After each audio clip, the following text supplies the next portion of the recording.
നമസ്കാരം. എൻ്റെ പേര് ഷിബു എസ് നായർ, സ്ഥലം കാഞ്ഞിരംകുളം. സഖാവ് ഇ പി ജയരാജൻ.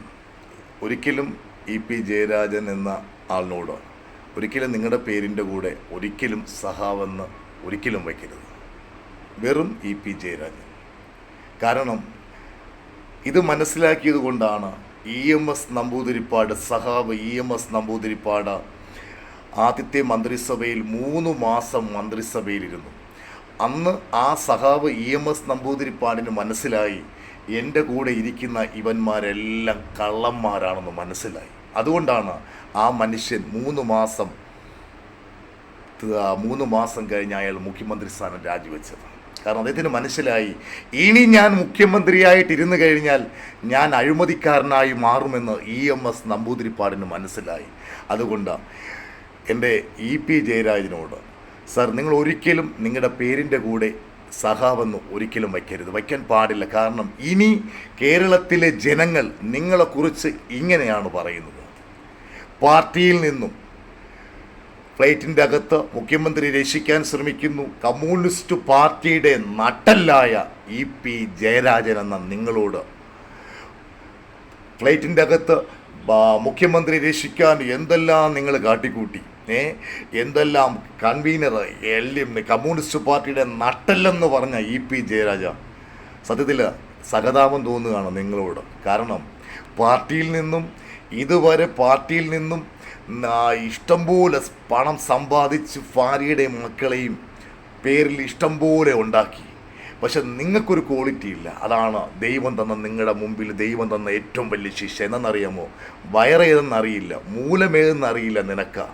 നിൻ്റെ മുമ്പിൽ, ഭാര്യയുടെ മുമ്പിൽ നിൽക്കുമ്പോൾ ഒരു ക്വാളിറ്റി ഇല്ലാത്ത ഇ പി ജയരാജ, നീ അറിയാതെ കേന്ദ്രമന്ത്രി നിൻ്റെ വീട്ടിൽ വന്നിട്ടുണ്ടെങ്കിൽ തീർച്ചയായിട്ടും സ്വത്ത് പോകുമെന്ന് ഉറപ്പായപ്പോൾ, ഭാര്യയുടെയും മക്കളെയും പേരിലുള്ള സ്വത്ത് മുഴുവൻ പോകുമെന്ന് നിനക്ക് ഉറപ്പായപ്പോൾ, കേന്ദ്രമന്ത്രി, ഒരു കമ്മ്യൂണിസ്റ്റിൻ്റെ നട്ടല്ലായ നീ കേന്ദ്രമന്ത്രിയെ വിളിച്ച് നിൻ്റെ വീട്ടിലിരുത്തണമെന്നുണ്ടെങ്കിൽ തീർച്ചയായിട്ടും നീ നിൻ്റെ ഭാര്യയെ കൂട്ടിക്കൊടുത്തിട്ടുണ്ട്. കാരണം നിനക്ക് നിൻ്റെ ഭാര്യയുടെ മാനത്തിനെയും കാട്ടി വലുത് സാമ്പത്തികമാണ്. അതുകൊണ്ടാണ് നീ കേന്ദ്രമന്ത്രി, ഒരു കമ്മ്യൂണിസ്റ്റുകാരൻ കേന്ദ്രമന്ത്രി വിളിക്കാതെ എങ്ങനെയാ ഇ പി ജയരാജ നിൻ്റെ വീട്ടിൽ കേന്ദ്രമന്ത്രി എത്തുന്നത്? എന്താ കാഞ്ഞിരംകുളത്തുള്ള എൻ്റെ വീട്ടിൽ മന്ത്രിമാർ വരുന്നില്ലല്ലോ? നീ വിളിക്കാതെ നിൻ്റെ കേന്ദ്രമന്ത്രി നിൻ്റെ വീട്ടിൽ വന്നിട്ടുണ്ടെങ്കിൽ നിൻ്റെ ഭാര്യ വിളിച്ച് കാണും. കാര്യം ഭാര്യയ്ക്ക് മനസ്സിലായി, ഇനി ഈ കമ്മ്യൂണിസ്റ്റ് പാർട്ടിയിൽ നിന്ന് കഴിഞ്ഞാൽ സ്വത്തുക്കൾ മൊത്തം പോവും എന്ന് ഭാര്യയ്ക്ക് മനസ്സിലായി. തീർച്ചയായിട്ടും BJPയുടെ കേന്ദ്രമന്ത്രി നിൻ്റെ വീട്ടിൽ എത്തിയിട്ടുണ്ടെങ്കിൽ തീർച്ചയായിട്ടും നീ നിൻ്റെ ഭാര്യയെ കൂട്ടിക്കൊടുത്തു എന്നാണ് കേരളത്തിലെ ജനങ്ങളുടെ ഇപ്പോഴത്തെ സംസാരം. ഭാര്യയെ കൂട്ടിക്കൊടുത്തും താനുണ്ടാക്കിയ പണം, പാർട്ടിയിൽ നിന്നുണ്ടാക്കിയ പണം മുഴുവൻ നിലനിർത്താൻ സ്വന്തം ഭാര്യയെ കൂട്ടിക്കൊടുത്ത ഇ പി ജയരാജനെന്നെ ഇനി കേരളത്തിലുള്ള ജനങ്ങൾ, സാധാരണക്കാരായ എന്നെപ്പോലുള്ള ജനങ്ങൾ നിന്നെ ഒരിക്കലും സഖാവെന്ന് വിളിക്കില്ല. ഭാര്യയെ കൂട്ടിക്കൊടുത്ത വെറും ഒരു ക്വാളിറ്റിയും ഇല്ലാത്ത ഇ പി ജയരാജനോട്, എടാ, തന്തയ്ക്ക് ജനിച്ചവനാണെങ്കിൽ നിനക്ക് നിൻ്റെ അമ്മയെ നിൻ്റെ അച്ഛൻ മാത്രമേ ചെയ്തിട്ടുണ്ടെന്ന് നിനക്ക് ബോധ്യമുണ്ടെങ്കിൽ ഇപ്പോൾ കമ്മ്യൂണിസ്റ്റ് പാർട്ടിയുടെ കംപ്ലീറ്റ് ചുമതലയിൽ നിന്ന് മാറി, എടാ, ആണാണെങ്കിൽ അതാണ് ചെയ്യേണ്ടത്. വീണ്ടും ഈ പാർട്ടിയിൽ നിന്നും ഞങ്ങളെപ്പോലുള്ള സാധാരണക്കാരുടെ ഈ നികുതി പണം കൊണ്ട് ഇനി എത്ര കോടിക്കണക്കിന് രൂപ ഉണ്ടാക്കിയിട്ടും മതിയായില്ല നിനക്കൊക്കെ. കമ്മ്യൂണിസ്റ്റ് പാർട്ടി അനുഭവിക്കാൻ പോകുന്നതേ ഉള്ളൂ. കാരണം നീയൊക്കെ അത്രയ്ക്ക് ദുഷ്ടതരമാണ് ചെയ്തത്. അട്ടപ്പാടിയിൽ മരിച്ചുപോയ ശിശുക്കളുണ്ട്, ഒരു നേരത്തെ ആഹാരമില്ലാതെ, ഒരു സ്പൂൺ പാല് പോലും കിട്ടാതെ, പോഷക ആഹാരമില്ലാതെ അട്ടപ്പാടിയിൽ മരിച്ച ഓരോ കുഞ്ഞിൻ്റെ നിലവിളിയും ഭൂമിയിൽ നിന്ന് നിലവിളിക്കുകയാണ്. ആമയും നിലവിളിക്കുകയാണ്. ആ കുഞ്ഞുങ്ങളുടെ നിലവിളിക്കുക. ആമേ, ആ മഹാരാജാസ് കോളേജിൽ മരിച്ച എൻ്റെ പ്രിയ സഹോദരൻ അഭിമന്യുവിൻ്റെ രക്തം കിടന്ന് നിലവിളിക്കുകയാണ്. പാർട്ടി തകരും. നീയൊക്കെ ഈ ഒരുപാട് കമ്മ്യൂണിസ്റ്റുകാർ ഇനി സഖാക്കന്മാർ ജയിലിൽ പോയി കിടക്കേണ്ടി വരും തീർച്ചയായിട്ടും. ഇല്ലെങ്കിൽ നീയൊക്കെ പാർട്ടി മാറും. കാരണം അത്രയ്ക്ക് നാറിയ തരമാണ് നീ ഇപ്പോൾ പാർട്ടിയോട് കാണിച്ചതല്ല, കേരളത്തിലെ ജനങ്ങളോട് നീ കാണിച്ചത് വെറും തെണ്ടിത്തരമാണ്. കാരണം നീ അത്രയ്ക്ക് വെറും ഈ പുഴുത്ത പട്ടിയുടെ സ്ഥാനത്താണ് ഇപ്പോൾ നിന്നെ കേരളത്തിലെ ജനങ്ങൾ കാണുന്നത്. അത്രയ്ക്ക് നിന്നോട് അറപ്പായിപ്പോയി. നിന്റെ മൂല ഏത് ഏതെന്നറിയാത്ത എടാ EP, നിന്നോടൊന്ന് ചോദിച്ചോട്ടെ, നാണമുണ്ടോടാ നിനക്ക്?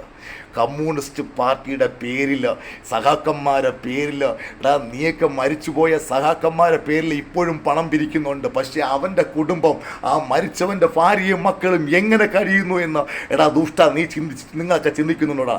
എടാ അവൻ്റെ പേരിൽ ഓരോ വർഷവും രക്തസാക്ഷി എന്നും പറഞ്ഞ് നീയൊക്കെ പണം പിരിച്ച് നീയൊക്കെ ഇഷ്ടം പോലെ ഉണ്ടാക്കുന്നുണ്ട്. ആ മരിച്ചവൻ്റെ ഭാര്യയും മക്കളും ഒരു നേരത്തെ ആഹാരം ഉണ്ടോ എന്ന് നീയൊക്കെ അന്വേഷിക്കുന്നുണ്ടടാ അഴുക്ക ചെറ്റകളെ.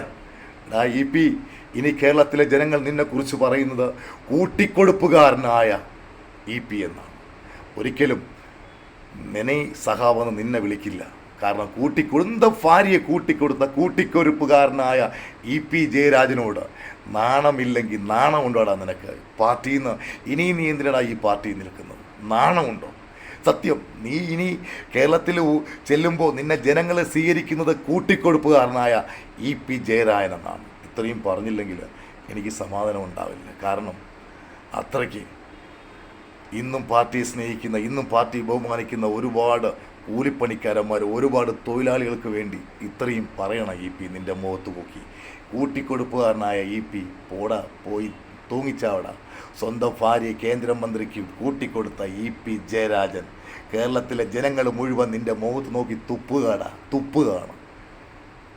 ദൈവം നിന്നെ സഹായിക്കട്ടെ.